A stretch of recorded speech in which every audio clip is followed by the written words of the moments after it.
Hai semua, selamat datang di channel Baca Saham. Pada video ini, kita akan bahas satu topik dengan judul Sangat jarang terjadi, saham ini turun mendekati harga terendahnya selama ini. Untuk itu, simak video ini sampai habis ya, agar mendapat pemahaman yang utuh.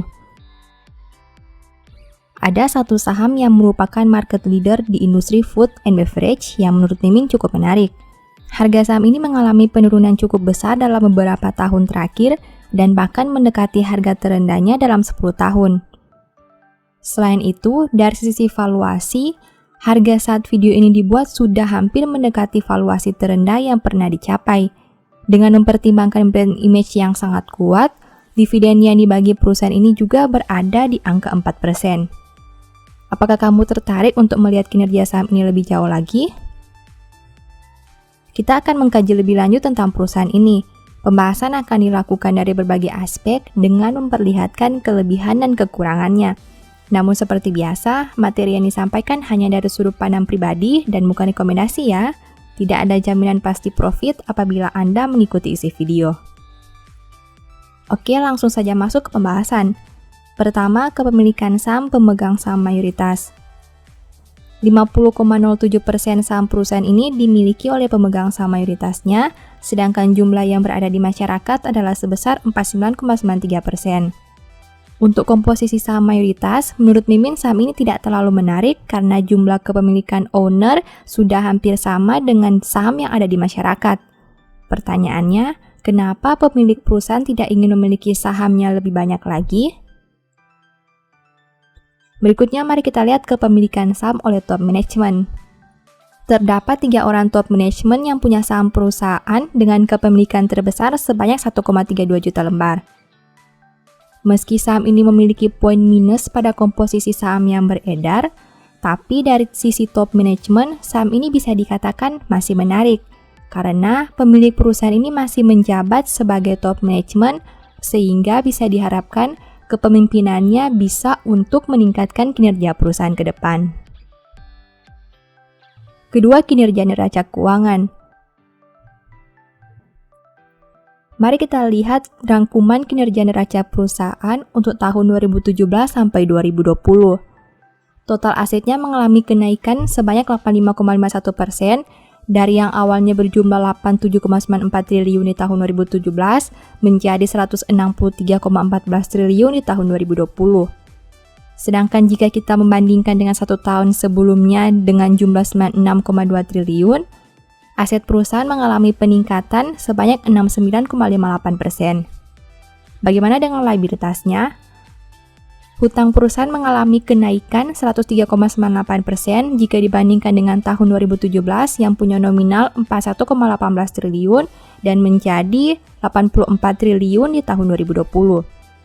Sedangkan jika kita membandingkan dengan satu tahun sebelumnya dengan nominal 42 triliun, hutang perusahaan ini meningkat sebanyak 100%. Terkait neraca keuangan, kita bisa melihat total aset dan liabilitas perusahaan mengalami peningkatan yang cukup signifikan. Hal ini dikarenakan pada beberapa waktu yang lalu, perusahaan melakukan akuisisi dengan jumlah yang sangat besar. Namun harus kita perhatikan juga bahwa peningkatan liabilitasnya jauh lebih besar dibandingkan kenaikan asetnya, sehingga ini menjadi salah satu hal yang harus diwaspadai. Apalagi kita melihat juga bahwa rasio dari perusahaan ini sudah di atas 100%. Ketiga, kinerja laba rugi. Sampai dengan tahun 2020, perusahaan mampu mencetak pendapatan usaha sebanyak 81,73 triliun.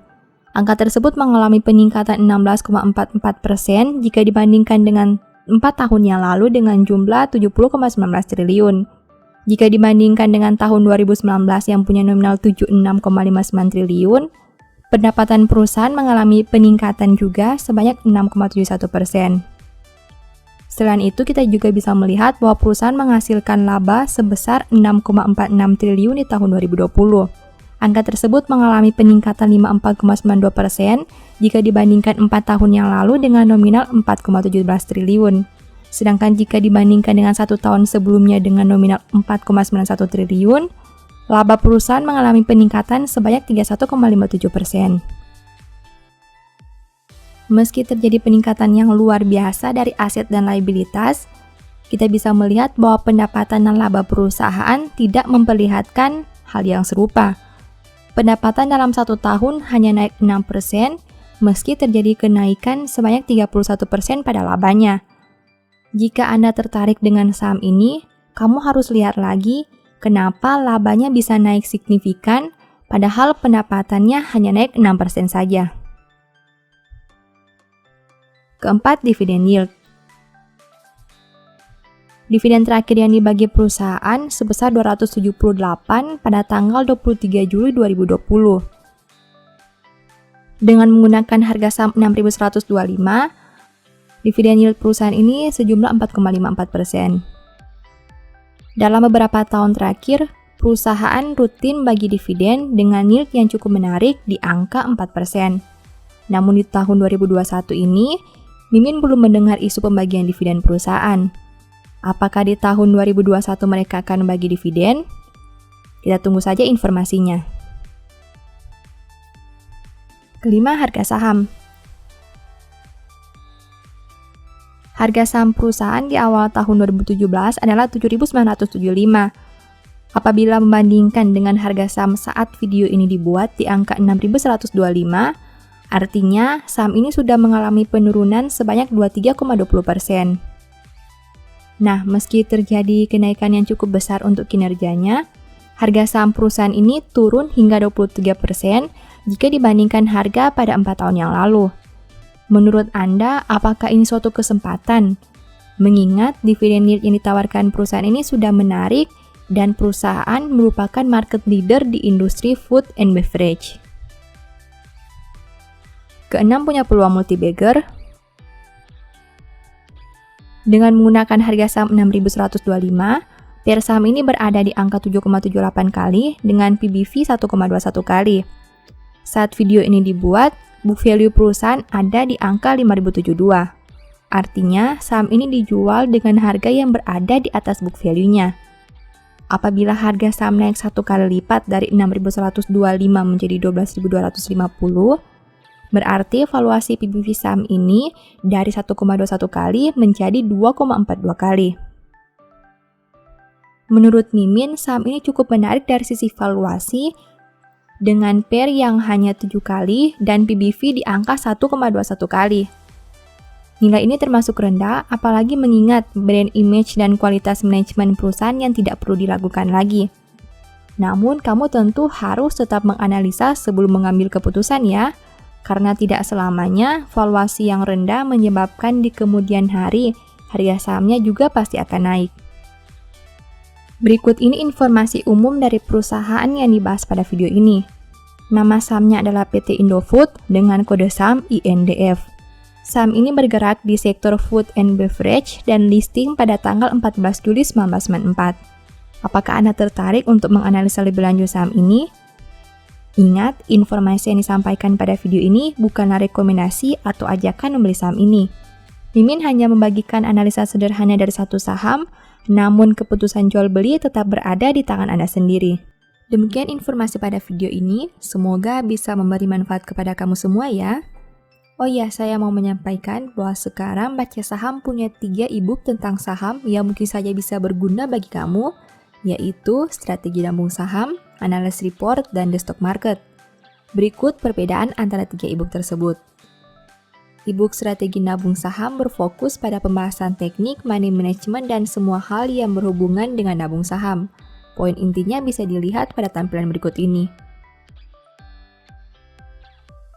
E-book Analysis Report berfokus pada hasil analisa fundamental 12 saham pilihan berdasarkan laporan keuangan terbaru. Poin intinya bisa dilihat pada tampilan berikut ini. E-book The Stock Market berfokus pada panduan bagaimana menganalisa fundamental suatu perusahaan dan money management yang baik. Poin intinya bisa dilihat pada tampilan berikut ini. Apabila kamu tertarik membeli salah satu dari 3 e-book tadi, silakan chat WA ke nomor yang tertera di layar ya. Ingat, hati-hati terhadap semua jenis penipuan yang mengatasnamakan Baca Saham. Baca Saham tidak pernah mengelola dana ataupun melakukan penjualan produk di luar Instagram, YouTube, dan Telegram resmi Baca Saham. Sebagai penutup, saya mau mengutip satu statement yang semoga bisa menjadi semangat bagi teman-teman.